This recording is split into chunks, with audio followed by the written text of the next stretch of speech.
యోహాను సువార్త 13వ అధ్యాయము. తాను ఈ లోకము నుండి తండ్రి యొద్దకు వెళ్ళవలసిన గడియ వచ్చెనని యేసు పస్కా పండుగకు ముందే ఎరిగినవాడై లోకములోనున్న తన వారిని ప్రేమించి వారిని అంతము వరకు ప్రేమించెను. వారు భోజనము చేయుచుండగా ఆయనను అప్పగింపవలెనని సీమోను కుమారుడగు ఇస్కరియోతు యూదా హృదయములో అపవాది ఇంతకుముందు ఆలోచన పుట్టించి ఉండెను గనుక తండ్రి తన చేతికి సమస్తము అప్పగించెననియు తాను దేవుని యొద్ద నుండి బయలుదేరి వచ్చెననియు దేవుని యొద్దకు వెళ్ళవలసి ఉన్నదనియు యేసు ఎరిగి భోజన పంక్తిలో నుండి లేచి తన పైవస్త్రము అవతల పెట్టివేసి ఒక తువాలు తీసుకొని నడుమునకు కట్టుకొనెను.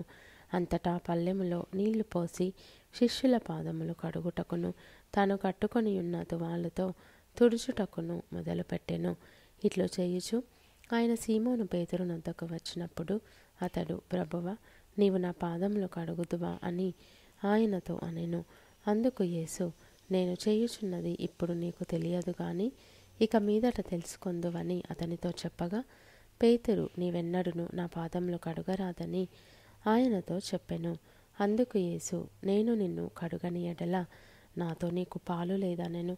సీమోను పేతురు, ప్రభువా, నా పాదములు మాత్రమే గాక నా చేతులు, నా తల కూడా కడుగుమని ఆయనతో చెప్పెను. యేసు అతని చూచి, స్నానము చేసినవాడు పాదములు తప్ప మరేమీ కడుగుకొననక్కర్లేదు, అతడు కేవలము పవిత్రుడయ్యెను. మీరును పవిత్రులు కాని మీలో అందరూ పవిత్రులు కారనెను. తన్ను అప్పగించు వానిని ఎరిగెను గనుక మీలో అందరూ పవిత్రులు కారని ఆయన చెప్పెను. వారి పాదములు కడిగి తన పైవస్త్రము వేసుకొనిన తర్వాత ఆయన మరలా కూర్చుండి, నేను మీకు చేసిన పని మీకు తెలిసినదా? బోధకుడనియు ప్రభువనియు మీరు నన్ను పిలుచుచున్నారు. నేను బోధకుడను ప్రభువును గనుక మీరిట్లు పిలుచుట న్యాయమే. కాబట్టి ప్రభువును బోధకుడనైన నేను మీ పాదములు కడిగిన ఎడల మీరును ఒకరి పాదములను ఒకరు కడుగవలసినదే. నేను మీకు చేసిన ప్రకారము మీరును చేయవలెనని మీకు మాదిరిగా ఈలాగు చేసి తిని. దాసుడు తన యజమానుని కంటే గొప్పవాడు కాడు, పంపబడినవాడు తన్ను పంపిన వాని కంటే గొప్పవాడు కాడని మీతో నిశ్చయముగా చెప్పుచున్నాను. ఈ సంగతులు మీరు ఎరుగుదురు గనుక వీటిని చేసిన ఎడల మీరు ధన్యులగుదురు. మిమ్ము నందరినీ గూర్చి నేను చెప్పలేదు. నేను ఏర్పరచుకొనిన వారిని ఎరుగుదును గాని నాతో కూడా భోజనము చేయువాడు నాకు విరోధముగా తన మడమ ఎత్తెను అను లేఖనము నెరవేరుటకై ఈలాగు జరుగును. జరిగినప్పుడు నేనే ఆయననని మీరు నమ్మునట్లు అది జరగక మునుపు మీతో చెప్పుచున్నాను. నేనెవని పంపుదునో వాని చేర్చుకొనువాడు నన్ను చేర్చుకొనువాడగును, నన్ను చేర్చుకొనువాడు నన్ను పంపిన వానిని చేర్చుకొనువాడగునని మీతో నిశ్చయముగా చెప్పుచున్నానని వారితో అనెను. యేసు ఈ మాటలు పలికిన తర్వాత ఆత్మలో కలవరపడి, మీలో ఒకడు నన్ను అప్పగించునని మీతో నిశ్చయముగా చెప్పుచున్నానని రూఢిగా చెప్పెను.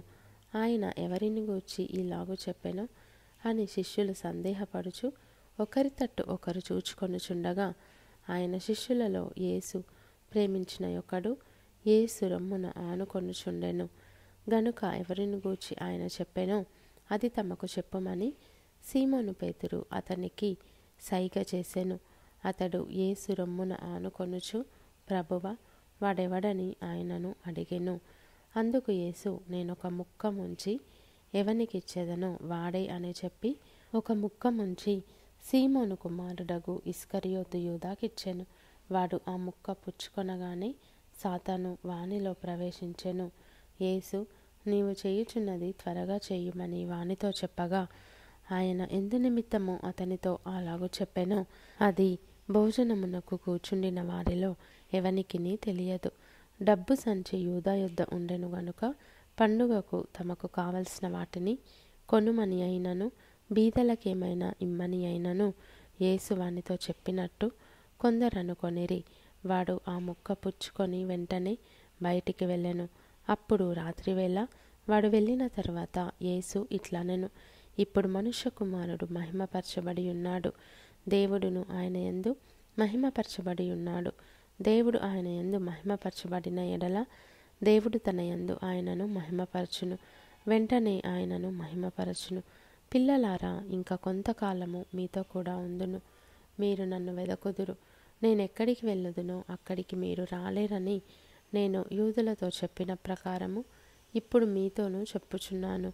మీరు ఒకరినొకరు ప్రేమింపవలెనని మీకు క్రొత్త ఆజ్ఞ ఇచ్చుచున్నాను.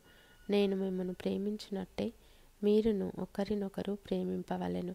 మీరు ఒకని ఎడల ఒకడు ప్రేమగలవారైన ఎడల దీన్ని బట్టి మీరు నా శిష్యులని అందరూ తెలుసుకొందురనెను. సీమోను పేతురు, ప్రభువా, నీవెక్కడికి వెళ్ళుచున్నావని ఆయనను అడుగగా, యేసు, నేను వెళ్ళుచున్న చోటికి నీవిప్పుడు నా వెంట రాలేవు గాని తరువాత వచ్చేదవని అతనితో చెప్పెను. అందుకు పేతురు, ప్రభువా, నేనెందుకు ఇప్పుడు నీ వెంట రాలేను? నీ కొరకు నా ప్రాణము పెట్టుదునని ఆయనతో చెప్పగా, యేసు, నా కొరకు నీ ప్రాణము పెట్టుదువా? ఆయనను ఎరుగనని నీవు ముమ్మారు చెప్పకముందు కోడి కూయదని నీతో నిశ్చయముగా చెప్పుచున్నానెను.